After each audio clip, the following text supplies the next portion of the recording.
শহরের কোলাহল থেকে দূরে নিঝুমপুর গ্রামটা একটু বেশিই শান্ত। অরণ্য পেশায় একজন ফ্রিল্যান্সার, তাই নির্জনে কাজ করার জন্য মাসখানেক হলো এখানে একটা পুরনো কুঠিতে আস্তানা গেড়েছে।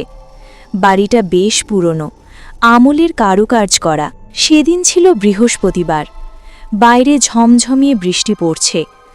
অরণ্য তার ল্যাপটপে কাজ করছিল, এমন সময় দরজায় হালকা টোকা পড়ার শব্দ হলো। ঘড়িতে তখন রাত 10টা। এই গ্রামে এত রাতে কেউ আসার কথা নয়। অরণ্য দরজা খুলতেই দেখল বারান্দায় কেউ নেই, শুধু মেঝেতে ভিজে একাকার হয়ে পড়ে আছে একটি গাঢ় নীল রঙের খাম। খামটিতে কোনো প্রেরকের নাম নেই, শুধু প্রাপকের জায়গায় বড় বড় অক্ষরে লেখা অরণ্য। কাঁপা কাঁপা হাতে খামটা খুলে অরণ্য ভেতরে একটা চিরকুট পেল। তাতে শুধু একটি লাইন লেখা, পুরনো বটগাছের তলায় যা আছে তা তোমার জন্যই অপেক্ষা করছে। রাত 12টার আগে না গেলে সব শেষ হয়ে যাবে। অরণ্যর কপালে চিন্তার ভাঁজ পড়ল। সে এই গ্রামে নতুন, কেউ তাকে চেনার কথা নয়। তবে কে এই চিঠি পাঠালো? আর নিঝুমপুরের সেই অভিশপ্ত পুরনো বটগাছ নিয়ে তো গ্রামে অনেক মুখরোচক গল্প প্রচলিত আছে। অরণ্য ঘড়ির দিকে তাকালো। রাত 11:15। হাতে সময় খুব কম। বৃষ্টির মধ্যেই টর্চ লাইটটা নিয়ে বেরিয়ে পড়ার সিদ্ধান্ত নিল সে। কিন্তু সে জানত না এই নীল খাম তার জীবনের মোড় চিরতরে ঘুরিয়ে দিতে চলেছে।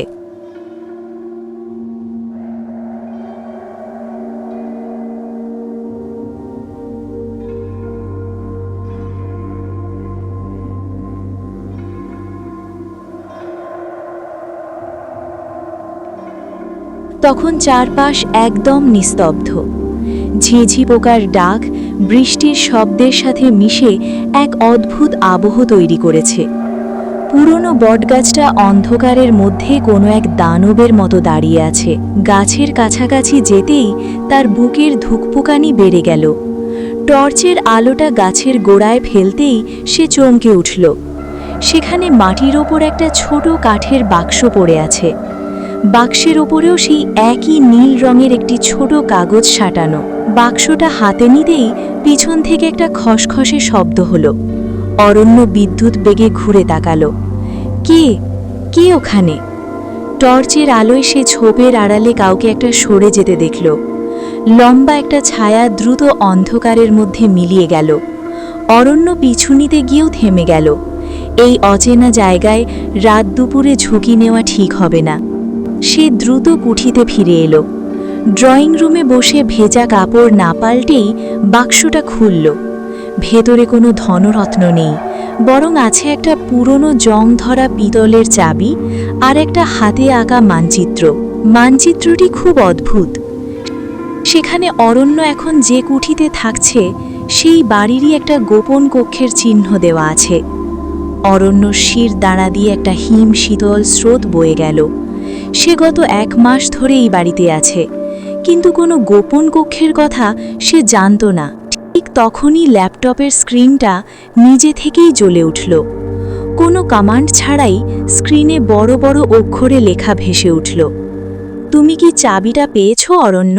অরণ্য স্তব্ধ হয়ে বসে রইল।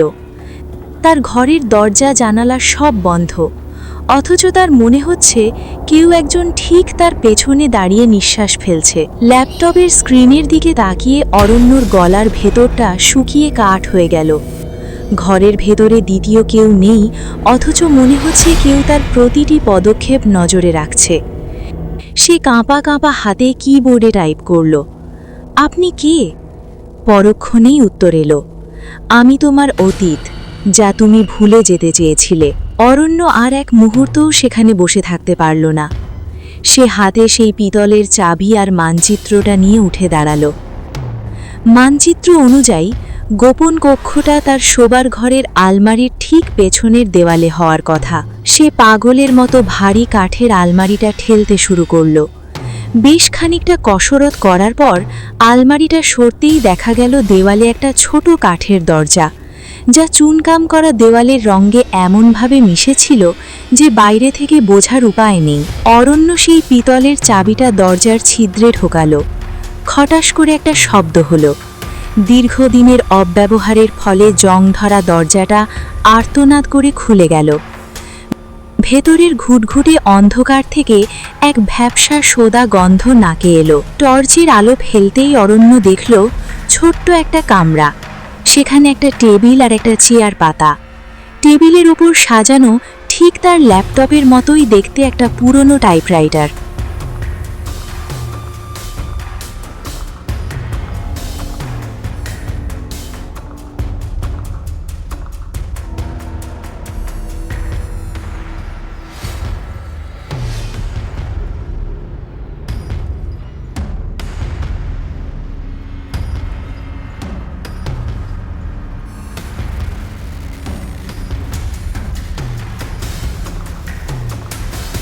এপ্রিল 2016।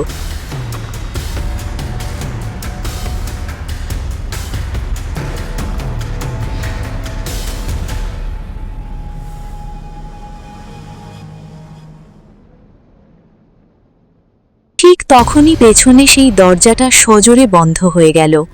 অরণ্য অন্ধকার ঘরে আটকা পড়ল, আর অন্ধকারের মধ্য থেকে একটা শীতল কণ্ঠস্বর ভেসে উঠল।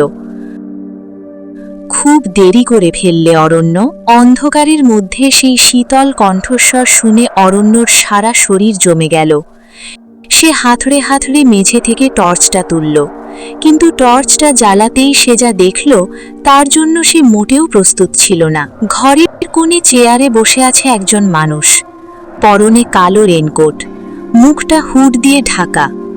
লোকটার হাতে একটা ধারালো ছুরি নয়, বরং একটা পুরনো ডায়েরি। কি আপনি? কি চান আমার কাছে? অরণ্যর কণ্ঠস্বর কাঁপছিল। লোকটা ধীরে ধীরে হুড সরালো। টর্চের আলোয় অরণ্য দেখল নিজেরই প্রতিচ্ছবি। লোকটা দেখতে হুবহু অরণ্যের মতো, শুধু চোখে এক অদ্ভুত শূন্যতা। লোকটা মুচকি হেসে বলল, আমি তোমার সেই অংশ যাকে তুমি 10 বছর আগে এই নিঝুমপুরের নদীতে ডুবিয়ে দিয়েছিলে। অরণ্যর মাথায় বজ্রপাত হলো। স্মৃতিগুলো ঝাপসা থেকে স্পষ্ট হতে শুরু করল। 10 বছর আগে সে এক প্রচণ্ড গাড়ি দুর্ঘটনায় কবলে পড়ে। সেই দুর্ঘটনায় তার সাথে থাকা তার যমজ ভাই আদিত্য নিখোঁজ হয়ে যায়। সবাই ধরে নিয়েছিল আদিত্য মারা গেছে, কিন্তু অরণ্যর মনে সব সময় একটা অপরাধ বোধ কাজ করত, কারণ দুর্ঘটনার ঠিক আগে তাদের মধ্যে মারাত্মক ঝগড়া হয়েছিল। আদিত্য, তুই বেঁচে আছিস? অরণ্য অস্ফুট স্বরে বলল।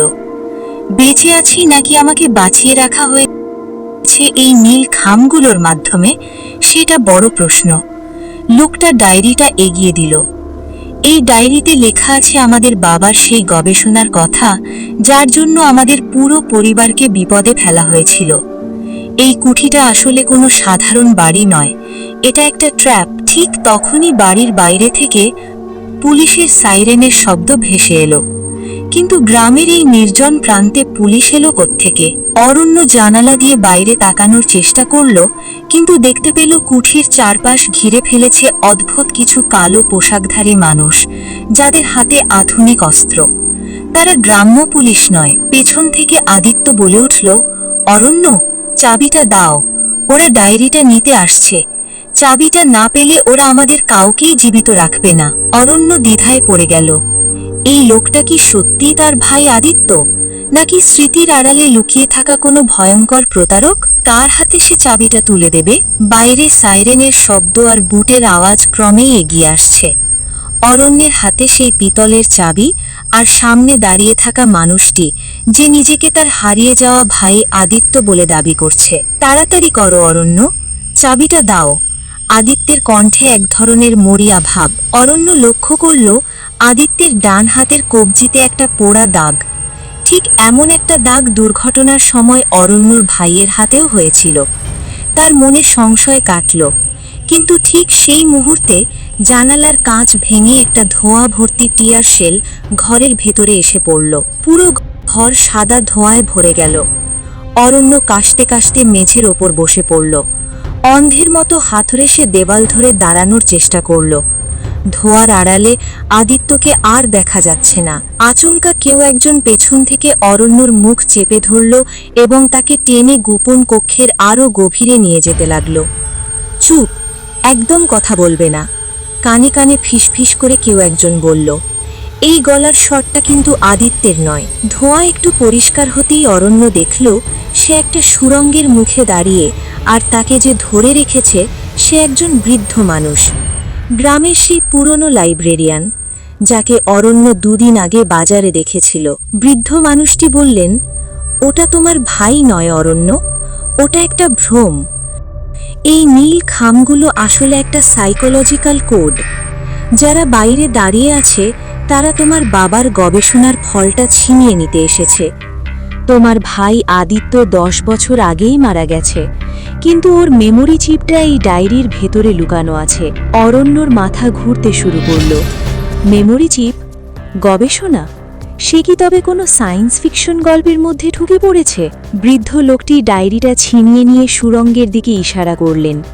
পালাও, এই সুড়ঙ্গটা সরাসরি নদীর ঘাটে গিয়ে মিশেছে। ওখানে একটা নৌকা রাখা আছে। যদি আজ বাঁচতে পারো তবেই রহস্যের শেষ খামটা খুলতে পারবে।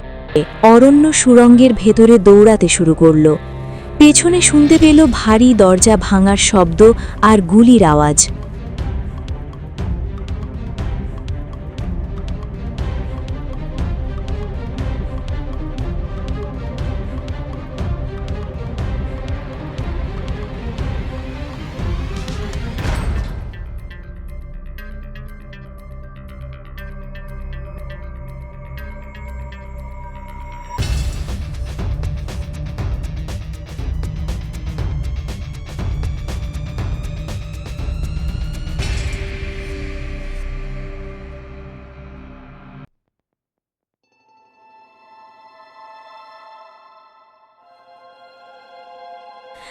অরণ্য যখন সুড়ঙ্গ দিয়ে বের হয়ে নৌকায় উঠল, তখন তার হাতে শুধু সেই পিতলের চাবিটা।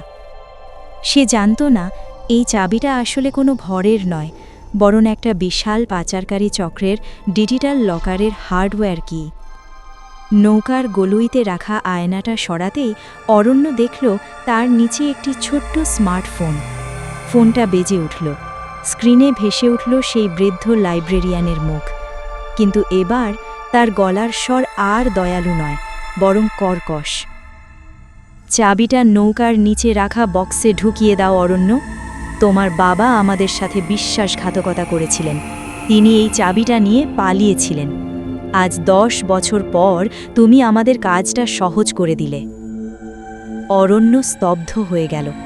তার বাবা কোনো বিজ্ঞানী ছিলেন না, তিনি ছিলেন এই চক্রের একজন ইনফর্মার, যিনি শেষ মুহূর্তে ভালো পথে ফিরে আসতে চেয়েছিলেন। 10 বছর আগের সেই দুর্ঘটনা আসলে ছিল এক পরিকল্পিত হামলা। আদিত্য সেই হামলায় প্রাণ হারিয়েছিল, আর অরণ্যের স্মৃতি সাময়িকভাবে মুছে গিয়েছিল। যদি চাবিটা না দেই? অরণ্যের চোয়াল শক্ত হল। তবে ওই কুঠিটা আর তোমার সাথে থাকা ওই বৃদ্ধ লাইব্রেরিয়ান সবই 1 সেকেন্ডে ধুলোয় মিশে যাবে। রিমোট কন্ট্রোল আমার হাতে। ও পাশ থেকে অট্টহাসি শোনা গেল। অরণ্যের হাতে সময় ছিল না। সে বুঝল এই চাবিটা ওদের হাতে পড়া মানে আরও হাজারো মানুষের জীবন ধ্বংস হওয়া। সে দ্রুত পকেট থেকে একটা পাথর নিয়ে চাবিটার ওপর সজোরে আঘাত করল। চাবিটা ভেঙে চুরমার হয়ে গেল।